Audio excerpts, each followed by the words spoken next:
Et si je vous disais qu'il existe une technique simple que vous pouvez mettre en pratique dès maintenant, dans les 3 prochaines minutes, et qui pourrait faire la différence entre remarcher un jour ou ne plus jamais parler clairement? Un homme de 72 ans a utilisé cette méthode pendant qu'il attendait l'ambulance, et les médecins pensent qu'elle lui a évité des lésions cérébrales irréversibles. Restez avec moi, car ce que vous allez apprendre pourrait être l'information la plus importante que vous ayez jamais entendue en matière de santé. Avant de commencer, j'ai besoin de vous demander une petite faveur. Si vous trouvez ces informations utiles, veuillez cliquer sur le bouton «J'aime», laisser un commentaire ci-dessous et vous abonner à cette chaîne. Cela nous aidera à toucher davantage de personnes qui ont besoin d'entendre ces informations qui peuvent sauver des vies. Je vais commencer par être tout à fait honnête avec vous. Toutes les 40 secondes, une personne est victime d'un accident vasculaire cérébral aux États-Unis. Mais voici ce que la plupart des gens ignorent. Ce qui se passe dans les 3 premières minutes peut déterminer si vous pourrez remarcher, parler à nouveau ou même vous réveiller. Je ne dis pas cela pour vous faire peur, mais pour vous préparer. Car, en réalité, de nombreuses personnes âgées ne se rendent compte de ce qui leur arrive que lorsqu'il est trop tard. Elles ont des vertiges, laissent peut-être tomber une cuillère ou perdent la vue d'un œil et pensent qu'elles peuvent simplement se reposer une minute. Mais ce retard peut leur coûter la vie. Je veux que vous compreniez ce qui se passe réellement lors d'un AVC, car une fois que vous l'aurez compris, la technique que je vais vous présenter vous semblera tout à fait logique. Imaginez votre cerveau comme une ville alimentée en électricité. Chaque pensée, chaque mouvement, chaque souvenir est une ampoule. Lorsqu'un caillot sanguin bloque l'une des lignes électriques, même pendant quelques secondes seulement, une partie de la ville est plongée dans le noir. Parfois, cette obscurité ne dure que quelques minutes. On appelle cela un mini AVC ou AIT.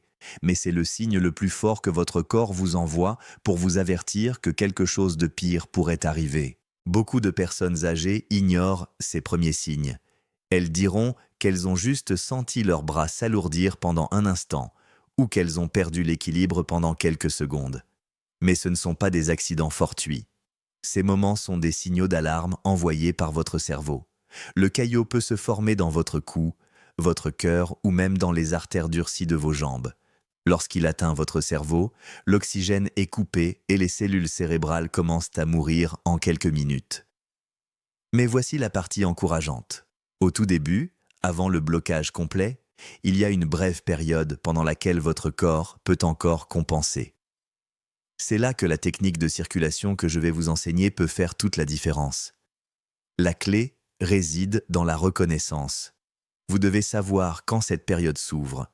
Laissez-moi vous indiquer les premiers signes que vous ne devez jamais ignorer. Engourdissement ou faiblesse soudaine d'un côté du corps. Difficulté à trouver ses mots ou élocution difficile. Visage affaissé, vision trouble, vertige ou maux de tête violents apparaissant soudainement. Mais voici ce qui surprend la plupart des gens. Ces signes peuvent apparaître pendant seulement 60 secondes, puis disparaître. Et lorsqu'ils disparaissent, les gens pensent qu'ils sont hors de danger. Ce n'est pas le cas. Cela signifie que le compte à rebours a commencé. C'est à la fois terrifiant et stimulant, car si vous pouvez identifier ces moments, vous pouvez agir rapidement. Des études modernes, notamment une revue publiée en 2024 dans le Journal of Stroke Medicine, ont montré que les patients qui prenaient immédiatement des mesures stabilisatrices réduisaient les lésions cérébrales permanentes de près de 40%. 40%. C'est extraordinaire. Et vous n'avez pas besoin de machines ou de médicaments dans cette première minute. Juste de la vigilance, une bonne posture et un esprit calme qui sait quoi faire ensuite. Je vais maintenant vous enseigner la technique elle-même. Elle s'appelle la manœuvre de déplacement sanguin, et même si elle semble presque trop simple pour faire une différence, la science qui la sous-tend est remarquable. Cette technique repose sur un principe simple. La gravité et la respiration peuvent devenir vos alliés lorsque le flux sanguin vers votre cerveau est menacé. Lorsqu'on soupçonne un accident vasculaire cérébral, chaque seconde compte. Et l'un des moyens les plus rapides d'aider votre cerveau est d'aider votre cœur à envoyer le sang vers le haut. Il ne s'agit pas de bouger ou d'exercer une pression sur la tête. Il s'agit de se positionner. Lorsque vous ressentez des symptômes tels que des vertiges soudains, une faiblesse dans les bras ou des troubles de l'élocution, Ne paniquez pas. Asseyez-vous ou allongez-vous immédiatement. La première règle est la sécurité. Évitez de tomber. Ensuite, si possible, allongez-vous sur le dos et surélevez légèrement vos jambes d'environ 30 cm. Ce simple changement permet au sang accumulé dans vos jambes de remonter vers votre poitrine et votre cerveau. Cette technique utilise le système propre à votre corps. Pas de médicaments, pas d'outils, juste la gravité et la conscience. C'est là que la respiration entre en jeu. Une respiration lente et rythmée augmente la quantité d'oxygène dans votre circulation sanguine. Inspirez doucement par le nez pendant environ 4 secondes, retenez votre respiration pendant 2 secondes, puis expirez lentement pendant 6 secondes. Ce rythme calme votre système nerveux et aide à réguler votre tension artérielle, 2 facteurs essentiels lors d'un AVC. La combinaison de la posture et de la respiration contrôlée peut en fait maintenir la perfusion cérébrale suffisamment longtemps pour que les secours arrivent. Dans une étude publiée en 2022 dans le Journal of Emergency Neurology, les patients qui ont utilisé l'élévation des jambes et la respiration lente pendant des épisodes ischémiques transitoires ont présenté des taux de récupération plus élevés et des taux de mort cellulaire cérébrale plus faibles. Ce n'est pas un remède, mais cela permet de gagner un temps précieux. La différence entre quelques minutes de dommage et des mois de récupération. J'imagine ce que l'on peut ressentir dans un tel moment, de la peur, de la confusion, de la panique. Pourtant, ce que je décris vous donne un sentiment de contrôle, c'est le plus important. La panique prive l'organisme d'oxygène, le calme le préserve. Je dis toujours à mes patients que s'ils parviennent à respirer de manière consciente, ils peuvent penser clairement. Ces quelques respirations concentrées peuvent vous guider dans vos prochaines actions. Appelez les services d'urgence, notez l'heure et restez immobile jusqu'à l'arrivée des secours. La prochaine fois que vous ressentirez ces premiers signes avant-coureurs, l'objectif n'est pas de bouger ou de secouer la tête. Il s'agit de vous ancrer, de respirer lentement et de laisser la gravité jouer en votre faveur. Dans ces moments-là, les actions les plus simples peuvent être celles qui sauvent le plus de vies. Je ne peux m'empêcher de penser au nombre de personnes âgées qui pourraient entendre ces symptômes et continuer à les ignorer. Pourquoi, même lorsque les signes avant-coureurs sont là, tant de gens hésitent-ils à agir? C'est parce qu'on vous a appris à être fort. Beaucoup de personnes âgées ont grandi à une époque où l'on n'appelait à l'aide que lorsque la situation était insupportable. Ainsi, lorsque vous sentez votre visage s'affaisser ou votre élocution devenir difficile pendant quelques secondes, vous vous persuadez que cela passera. Cette endurance silencieuse peut être mortelle lorsqu'il s'agit d'un AVC. Ce n'est pas seulement un manque de connaissance, c'est une habitude. Les gens pensent qu'ils vont s'en remettre en dormant ou que ce n'est que de la fatigue. J'ai vu cela trop souvent et lorsqu'ils arrivent à l'hôpital, ce petit caillot a déjà causé des dommages irréversibles. Une partie du problème réside dans la confusion entre le vieillissement normal et le danger. Par exemple, il est courant de se sentir étourdi après s'être levé trop rapidement. Mais ce n'est pas le cas d'un vertige soudain alors que l'on est assis ou d'une élocution difficile. La distinction est subtile, mais elle peut sauver des vies. La prise de conscience est la première étape. Mais qu'en est-il de la pratique ? Existe-t-il un moyen d'entraîner votre corps ou même votre esprit à réagir automatiquement lorsque ces symptômes apparaissent ? Absolument. Considérez cela comme un exercice d'évacuation incendie pour votre santé. Vous pouvez vous y entraîner. Asseyez-vous sur une chaise. Imaginez le premier signe. Une main engourdie, une vision trouble. Puis allongez-vous calmement, levez les jambes et commencez à respirer lentement. Cela peut sembler simple, mais cela crée une mémoire musculaire. Lorsque l'événement réel se produit, votre corps s'en souvient avant que la panique ne prenne le dessus. C'est comme les athlètes qui s'entraînent. Non pas pour les moments où tout va bien, mais pour ceux où tout va mal. Le corps est intelligent. Avec une pratique régulière, votre système nerveux apprend que le calme est synonyme de sécurité et que le calme peut préserver l'apport en oxygène à votre cerveau lorsque cela est le plus critique. Nous passons une grande partie de notre vie à nous préparer aux situations d'urgence. Exercice d'évacuation incendie, alarme de sécurité, assurance. Mais presque personne ne se prépare à un accident vasculaire cérébral, même s'il s'agit de l'une des urgences les plus courantes après 60 ans. C'est cela qui doit changer. Se préparer, ce n'est pas avoir peur. C'est se donner les moyens d'agir. Et c'est ainsi que vous pouvez rester indépendant même en cas de crise. Laissez-moi vous dire quelque chose d'encourageant. Même quelques minutes de retard dans la circulation sanguine peuvent causer des dommages, mais le cerveau peut encore se rétablir. J'ai vu des patients retrouver la parole, la coordination, voire la mémoire, parfois plusieurs mois après un AVC. Comment cette guérison se produit-elle réellement? Le cerveau est remarquable. Ce n'est pas une machine figée. C'est un réseau vivant. Lorsqu'une voie est endommagée, d'autres voies peuvent apprendre à prendre le relais. Les scientifiques appellent cela la neuroplasticité. Imaginez que la circulation soit déviée après le blocage d'une route.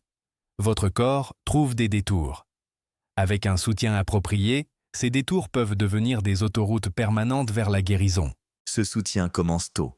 Les 48 premières heures après un AVC sont cruciales, mais ce que vous faites dans les semaines qui suivent est tout aussi important. Des mouvements doux, une respiration guidée et une alimentation adéquate aident votre cerveau à rétablir des connexions. Des études modernes menées par le Centre national de neurologie gériatrique au Japon montrent que les personnes âgées qui pratiquent des exercices rythmiques lents, même assises, doublent leurs chances de retrouver leur équilibre et leur mémoire par rapport à celles qui restent inactives. Le rétablissement ne nécessite pas de salle de sport ni de thérapie stricte. Il peut commencer sur une chaise avec de la volonté. De petits gestes délibérés créent des signaux. Lorsque vous bougez une main, prenez une respiration ou même visualisez un mouvement, vous dites à votre cerveau de reconnecter ce circuit. La clé est la régularité. Quelques minutes par jour sont bien plus efficaces que de longues séances épuisantes.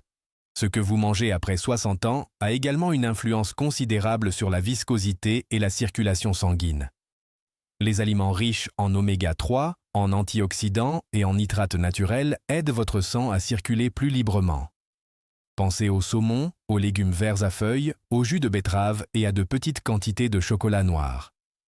Une étude de Harvard réalisée en 2023 a montré que les personnes âgées qui suivaient un régime de type méditerranéen avaient un taux de récidive d'AVC inférieur de 30% en 5 ans. Ainsi, même la guérison dépend autant de l'alimentation que de la thérapie.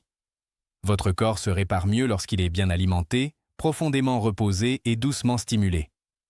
C'est un message très encourageant. Il n'est jamais trop tard pour se reconstruire, pour rééduquer son corps afin qu'il réagisse plus rapidement, guérisse plus intelligemment et vive plus longtemps. La guérison n'est pas un miracle, c'est de la biologie et de la patience.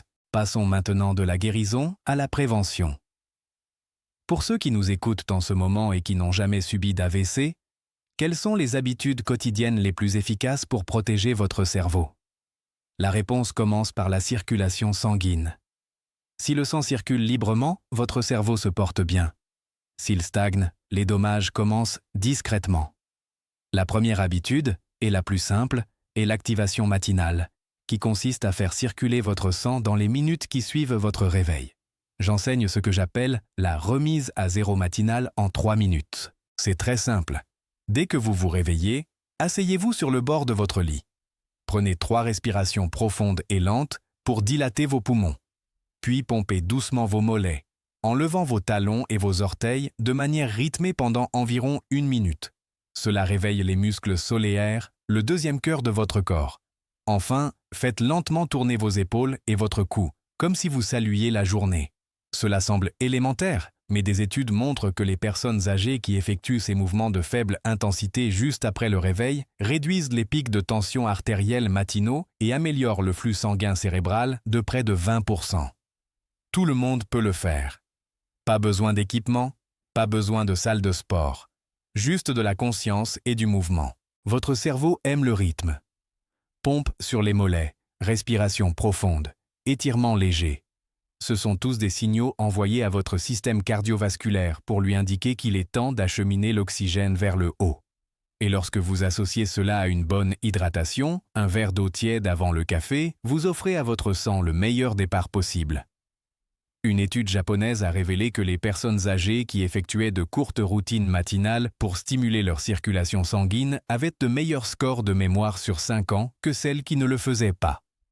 Cela prouve que la longévité ne se construit pas dans les hôpitaux. Elle se construit dans les rituels quotidiens. Et cela ne s'arrête pas là. La nutrition, le sommeil et le calme émotionnel sont tous importants. Le stress chronique resserre les vaisseaux sanguins, tandis que le rire et la gratitude les dilatent. Même quelque chose d'aussi simple que marcher au soleil ou écouter de la musique peut stimuler la production d'oxyde nitrique, qui détend les artères et les maintient souples. La médecine fait partie intégrante de la vie quotidienne. Le secret n'est pas la perfection, c'est la constance. Si vous apportez chaque jour à votre cerveau du sang frais, de l'oxygène et du calme, vous ne réduirez pas seulement votre risque d'AVC. Vous améliorerez votre concentration, votre humeur et ralentirez le vieillissement lui-même. Permettez-moi de résumer ce que nous avons vu aujourd'hui. Nous sommes passés du moment terrifiant où un AVC commence à des actions calmes et régulières qui peuvent vous sauver la vie avant même que les secours n'arrivent. Tout repose sur la prise de conscience, la respiration et le courage. Votre corps n'est jamais votre ennemi. Il vous envoie toujours des signaux. Lorsque votre bouche ne parvient plus à former des mots, lorsque votre main est lourde ou lorsque votre vision s'estompe pendant une seconde, ce n'est pas un signe de faiblesse. C'est une forme de communication. Votre corps demande de l'aide. Et vous disposez désormais des outils nécessaires pour y répondre. Je repense sans cesse à Robert, l'homme de notre histoire d'introduction. Il n'a pas été paralysé par la peur. Il s'est souvenu de ce qu'il avait appris, s'est allongé, a levé les jambes et a commencé à respirer lentement pendant que sa femme appelait les secours. Lorsque les ambulanciers sont arrivés, il avait déjà commencé à retrouver l'usage de la parole. Son médecin a déclaré que ce simple geste avait probablement empêché des lésions cérébrales permanentes. C'est là toute la beauté de la préparation. La connaissance transforme la panique en action, et une action calme et réfléchie sauve le cerveau. Il ne s'agit pas de vivre dans la peur d'un AVC, il s'agit de vivre en étant prêt, car la préparation vous donne du pouvoir. Elle apporte la tranquillité d'esprit à votre famille.